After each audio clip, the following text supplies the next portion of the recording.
For as long as I've been in the workforce, the word micromanagement has always gotten a bad rap, but I've found it to be one of the most powerful tools for developing a craftsman, especially in the kitchen. I'm making an argument here for micromanagement as a tool, not an excuse for bad management, bad managers, or poor training programs. See, to me, introducing micro habits means learning how to manage micro behaviors. And it's a highly effective method to teach those skills, especially when it's applied correctly with mentorship, training, and plenty of humility on both sides. And it just so happens to be absolutely necessary to fast track the mastery of the craft of cooking. So in this video, I'm going to talk about 3 myths of micromanagement that I used to believe and how I overcame them.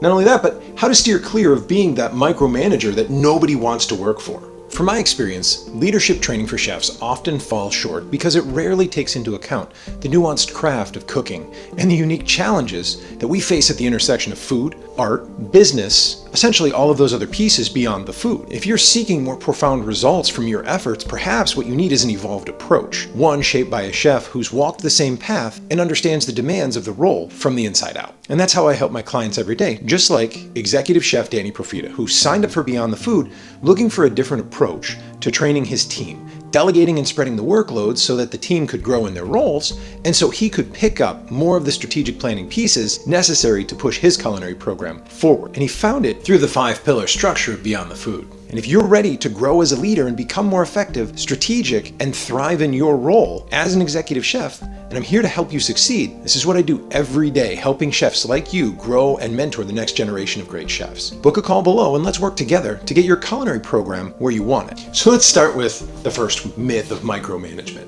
And that's that micromanagement stifles creativity. And very often we're presented with the argument that when you're being micromanaged, you're being put in a situation where you're not allowed to be creative. How I found this myth to be false is that in the early stages of learning, especially a craft, detailed guidance is what helps you begin to develop that strong foundation, which eventually leads to greater creative freedom in the end. It's a slower climb for a much greater potential outcome at the end. And let's think about Ferran Adrià, or maybe somebody who's a little bit more modern, because Ferran Adrià was around in the 90s and the early 2000s. He's still around, but he was such a huge name when I was a young cook. Now let's talk about Thomas Keller or Daniel Hume, Grand Eckets. The people who are at the forefront of creating cuisine, they're all built and based in fundamentally classic training.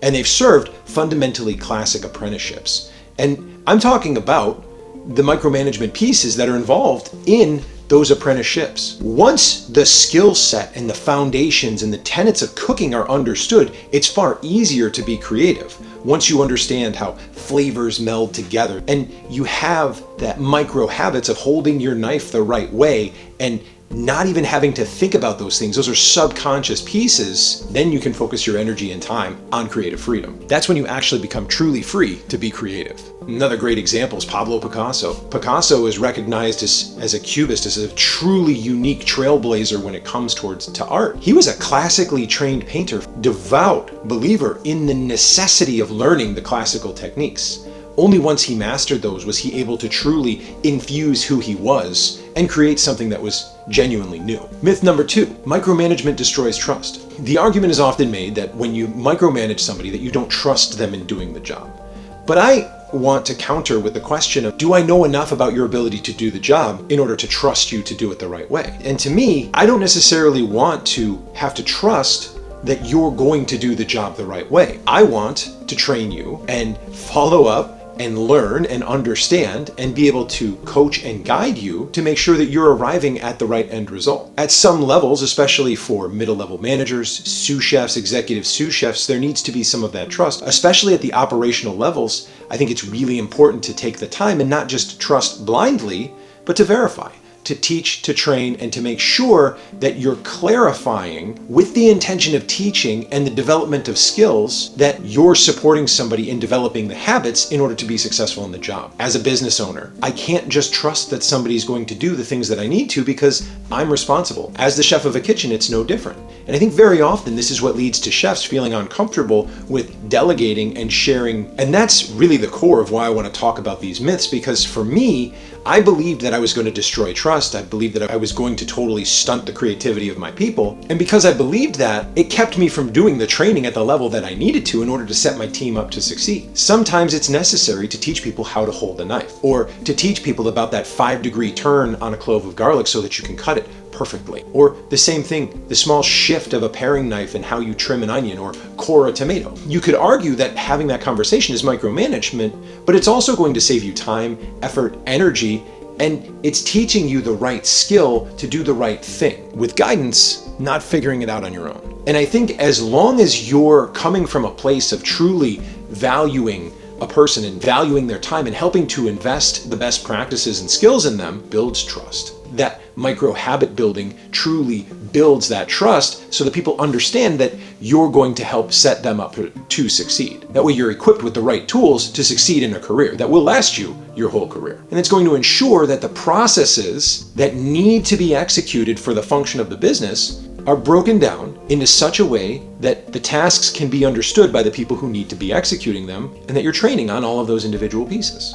The third one is that micromanagement is a sign of poor leadership. And I've truly found that micromanagement is actually a thoughtful approach to leading a team. There's always two ways you can go. And I would say every tool can be used for good or can be used for bad. Or said differently, a tool, when used properly, is a very useful thing. But a tool used improperly can be dangerous, hurtful, deadly, awful, unpleasant, right? I mean, think about using a circular saw the right way. It cuts wood tremendously well. Think about all the things that could go wrong with that. It's just a tool to remind us to break down the bigger processes into the micro processes and help train those habits. As a leader, I think it shows that you're committed to the growth and the success of your team, and that you're trying to build that trust, and you're also trying to invest in them on the longer term. You're looking at things much further down the line, and I think that's what great leaders do better than anybody else, is they see long term and they make long-term investments. Now, the key to this is knowing when to back away or when to turn down the closeness of that micromanagement. Because once that skill becomes mastered, once that skill becomes developed, you can step back a little bit and then simply verify that things are continuing on the way that they're supposed to. Now, let's think in terms of Michelin-starred environments, right? I mentioned Thomas Keller, Grant Achatz, Daniel Hume, and the outcome of the products that they have. Excellence is not the result of an accident. Excellence in those environments is crafted, manicured, it's required, and everybody who reaches the levels in those kitchens undergo rigorous training. And it's totally critical for new cooks and new chefs in the industry. It's going to ensure that you understand not just the what, but the why behind each and every task. The efficiency that comes out on a station generally comes from literally putting your prep, putting your mise en place in the exact same place every single time. So for me, I know that I'm spending time with people on their first day folding towels, seeing the sharpness of their knives. For some, that could be seen as micromanagement, but those are habits that I want people to develop. And at the beginning, they have to be managed on a micro level so that people have them as they evolve up as craftsmen. When you're fully engaged in the management of the micro tasks, then you're also inevitably going to pay attention to where people are in relation to the completion of them. And I think that makes it much easier to see how people handle the pieces that make up the projects, that make up the bigger picture of things. When you're cutting chickens with somebody for the first time, you're going to see all of these little hand movements, how they work, how they clean, how they do their job. And then from there, it allows you to break it down into even smaller, teachable moments so that you can build confidence into the people around you, into your team, and make it a true investment to help them actually master the skill and show them the fine little hand movements that actually make a tremendous difference in the end. It also gives you an opportunity to provide your team the hard lessons of making micro failures. Right? Big failures are a massive result of, in my opinion, neglect and overwhelm. And when you give people jobs that they simply cannot handle, then they're likely to fail at those jobs. That's kind of the nature of failure. When you break things down into smaller tasks and inevitably you see things at a much smaller level, you can help people by giving them space to complete tasks and make small little failures along the way, because they're going to need to, and then you can coach and train them up from that point. Failure is always a part of progress. No matter what, no matter who you are, no matter where you are, no matter what you're doing, if you're not failing, you're not growing. Same thing with your team. And so breaking it down into a smaller, more monitorable piece, then it's a much easier to coach behavior. If you give somebody a list of tasks and they come back to you at the end of them and you can't figure out what's wrong, that's a problem, right? So breaking it down in micro-tasking allows you to see where those individual little failures might occur so that you can trace it back to you didn't peel your onion the right way, or you didn't rinse the chickens before you butchered them, you didn't peel the carrots before we cut them. You can bring it back to that little behavior that needs to actually be adjusted and see the process on a more granular level. In order for this to work, communication is an absolute must.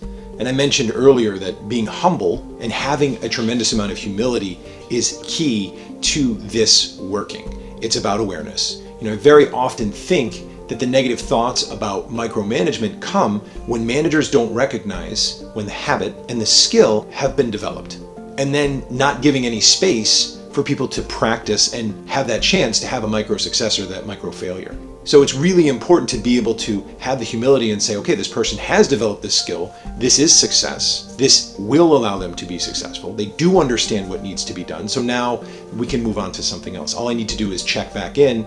Well, they're developing that habit. Remember that habits take 30 to 60 days to develop. It's not just something that happens overnight. So it's not a one and done kind of thing. So it requires constant management, it requires constant monitoring, and it requires practice. When you have humility while people develop, then inevitably it's going to lead them to understanding their job better and building rapport with that person. That's absolutely going to build trust. That's absolutely going to allow them the blocks that they're going to need in order to be able to build on top of when it comes to creativity later in their career. For those of you that are out there developing these micro habits, I would encourage you to have the humility to see this as an opportunity for growth and learning rather than a negative judgment or seeing it as a burden or an annoyance because you have somebody who's watching you very closely in what you're doing. Food is expensive. Labor time is expensive. Operations are expensive. Mistakes are very, very costly, especially through the training phases, the training years. I think it's absolutely necessary to be precise and help people understand the micro adjustments that make a very significant difference in all other parts. And the final tip for the leaders out there who want to leverage this tool most effectively, focus on your intent and the timing and the individual needs of each member of the team. Make sure you understand every step that goes into the process and have the candor to be able to work with people, coach them, teach them, and not completely turn them off. I know I've definitely in the past been very aggressive with some of these practices. It's ruined some of those working relationships. But at the same time, that's very much so how I was taught. The difference was not recognizing where people were in relation to my expectation. Be aware. Take the time and understand where people are in relationship to the standard that you have, and have the humility to understand when maybe people need a little bit more effort, or when maybe you've made a wrong decision in hiring, or maybe you need to move some people around in order to overcome some of those hurdles. Very often, people come to us based on their experience, and we hire them because of the micro behaviors that they have. When we're looking at a resume and we get excited about a place that somebody's worked at, it's because they've likely developed micro behaviors because of the way that operation is run, or because of that chef, or because of that history. If people don't come to us with that, then we have to help develop those skills. When people come to us with that and we hire them, we also need to verify that they have those skills that we hope that they do have. Otherwise, it leads to disappointment, and unfortunately, disappointment leads to really negative response, especially when it comes to managing our staff. If you're here with me and looking for a way to become a more effective leader, execute your vision and thrive both in the kitchen and out, I'd love to speak with you directly and share how I can support you. Book a call now by clicking the link below and let's talk. As chefs, our craft goes beyond just the food that we create.